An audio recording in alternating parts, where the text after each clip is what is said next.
سلام دوستان گل، به قسمت اول عجیب ترین های جهان خوش اومدید. امیدوارم که از این ویدیو لذت ببرید. امروز میخوایم به دنیای شگفت انگیز اسب دریایی سفر کنیم. آیا تا به حال به این فکر کرده اید که اسب‌های دریایی چقدر عجیب و جالب هستند؟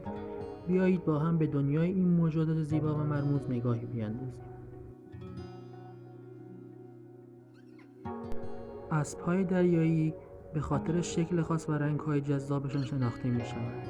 در واقع جزء خانواده ماهی‌ها هستند، اما برخلاف سایر ماهی‌ها، آنها بدنشان به شکل عمودی قرار دارد و به جای باله‌های معمولی از باله‌های کوچک در پشت و زیر بدن خود برای حرکت استفاده می‌کنند. این باله‌ها به آنها کمک می‌کند تا به آرامی در آب شنا کنند و از جریان‌های قوی دریا دور بمانند.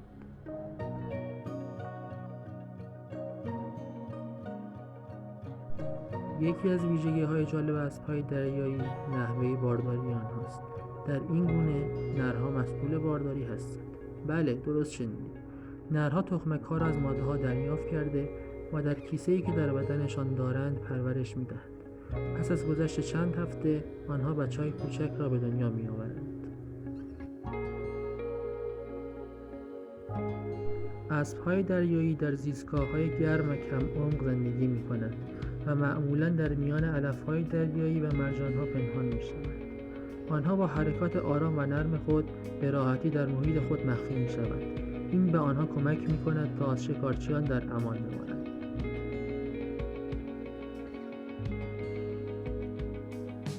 اما آیا می‌دانستید که اسب‌های دریایی به شدت در خطر انقراض هستند؟ تغییرات زیست محیطی، آلودگی و شکار غیرقانونی تهدیداتی برای این موجودات زیبا به شمار می‌روند. بنابراین ما باید از آنها محافظت کنیم و به حفظ اکوسیستم‌های دریایی کمک کنیم. در پایان می‌خواهم از شما دعوت کنم که با ما باشید و به این موجودات شگفت‌انگیز توجه کنید.